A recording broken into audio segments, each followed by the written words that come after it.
गे मैया। अच्छा ये नंदनी है, इनके साथ एक गाना मैंने किया था, हालांकि अब लगभग 2 साल हो गया हम खराब गाना गाना बंद कर दिए हैं, बिल्कुल अब गाते ही नहीं हैं हम। हमको जिस परिस्थिति से गुजरना पड़ा, लेकिन गंदा गाना हम सरपट गाना बंद कर दिए हैं। लेकिन इनके साथ लास्ट गाना किए थे और गाना बहुत बवाल गया था। 2-3 गाना इनके साथ हुआ था, तीनों गाना हिट गया था। एक सबसे पहला आप सब लोगों के जुबान पे होगा कि है ना हर मराने हाथों काम गरबरा कि दहीने जगही शाप तो इनका लाइन क्या था, खुद ही गा दीजिए। तू तो मोह माया से दूर की बबजनी भाग गई। हाँ ठीक ठीक।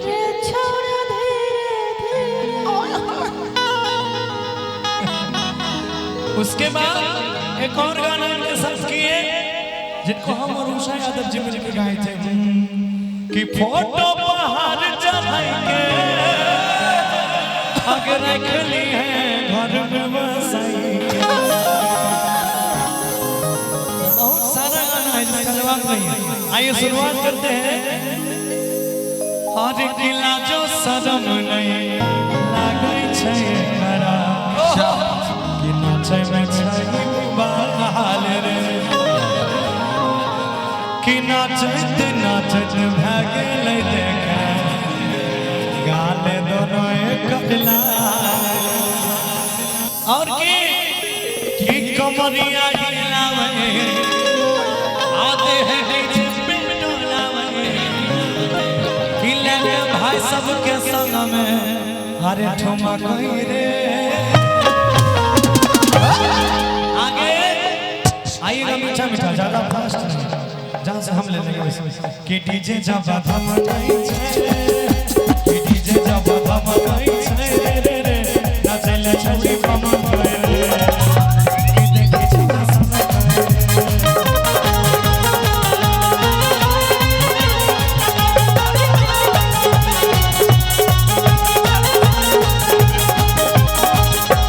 बात नहीं माने नाचले छोड़ी पम गए मुझे का बारे में गाना बात नहीं माने नाचले छोड़ी पम गए बोली बदलावे कि डीजे जब हम गई नाचले छोड़ी पम गए कि देखी छता समय मच्छर भगाओ मच्छर।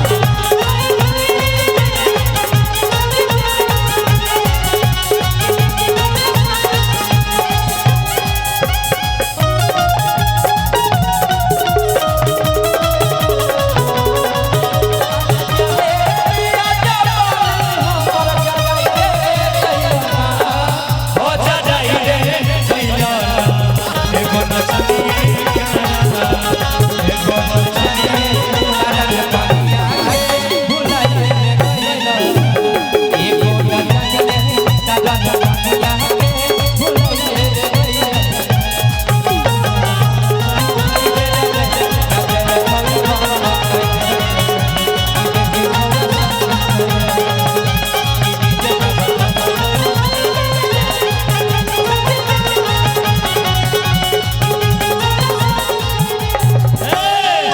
अरे लाजो शरम नहीं लागे छे यारा नाचे में छई बाबा रे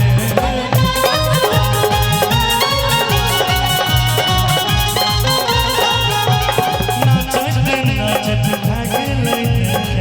गाल दोनों गाल रे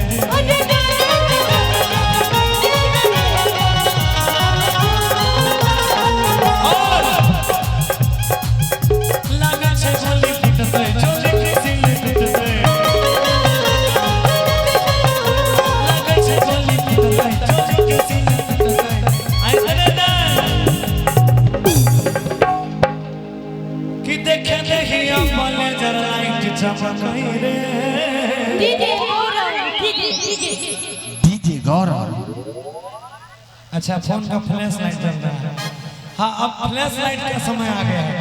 सबको फ्लैश लाइट जला लेते हैं ना कि लागै छै गोली फुटत आने चोरी के सियन टूटत कि देहिया पर कर फ्लैश लाइट चमक ये फ्लैश कितना फ्लैश चलना स्टार्ट हो गया है आ कहेंगे कि डीजे चमक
कि पकड़ाई गेल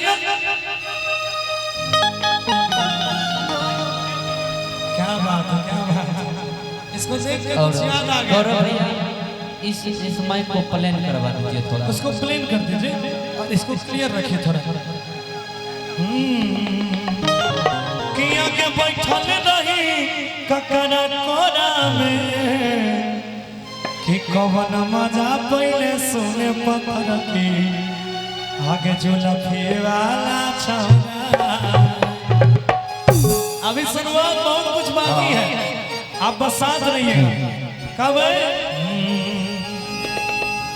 हाँ कहीं हमरो चला था अपना हिसाब से लंबा वाला माइक को प्लेन कर दीजिए अरे के कहै छौ डीजे वाला सुने रे भैया कि भेजते बड़का जुलूम रे और कि नाचते आनंदनी रानी के भेजते सिस्टम घूम रे आइए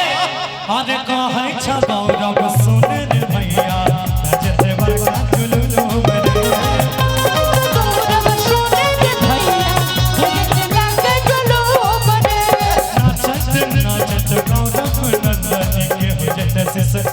अरे नाचत नाचत गौरव बगलने धरत से शशम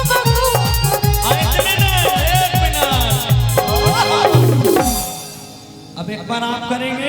एक बार आप करेंगे क्या डांस करेंगे हम तो समझे और कुछ करेंगे क्या करेंगे डांस करेंगे एक बार इधर से हम इसको पकड़ेंगे हाँ कैमरा मैन फोकस करो कब कि कमरिया हिलावे एक बार और हो जाए और कमरिया हिलावे मजा आएगा थोड़ा सा जाता है साथ लगे लेवल मिला के ये भी असली लेवल मिला के कृपया ब्लूटूथ करते सर आप डरो लगे से साथे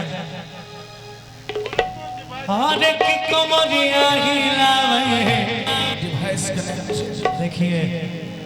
चार्जर ठीक से लगाइए हाँ इधर की कमरिया हिलावे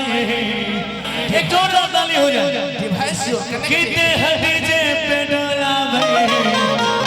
और कि लगे सिरकंत के संग में अरे ठुमक रे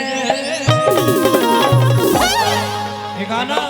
2017-18 में गाए थे मुनि सिंह और इसको ये जो ऑर्गन बजा रहे हैं टकला यही लिखे हैं श्रीकांत नाम है इनका कीबोर्ड हाँ देख लीजिए बड़ा अच्छी नारा और बहुत अच्छे आदमी हैं बशर्ते ये है कि कोई इनके घर पे जाता है तो बिना खिलाए नहीं भेजते हैं आइए अब कब कि कमरिया खिलावे कि देह डीजे पे डोलावे कि लेके भाई सबके संग में हरे ठुमक रे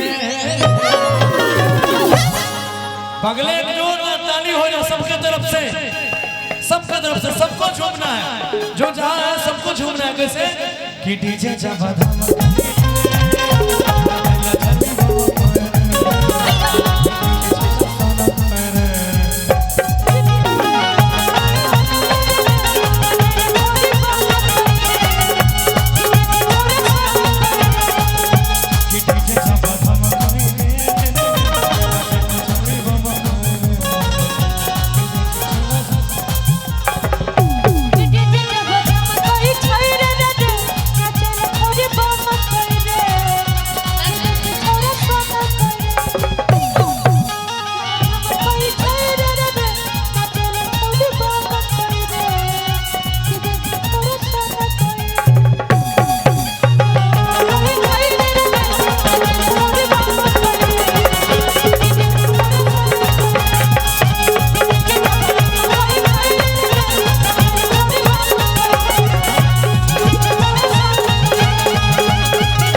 एक जोर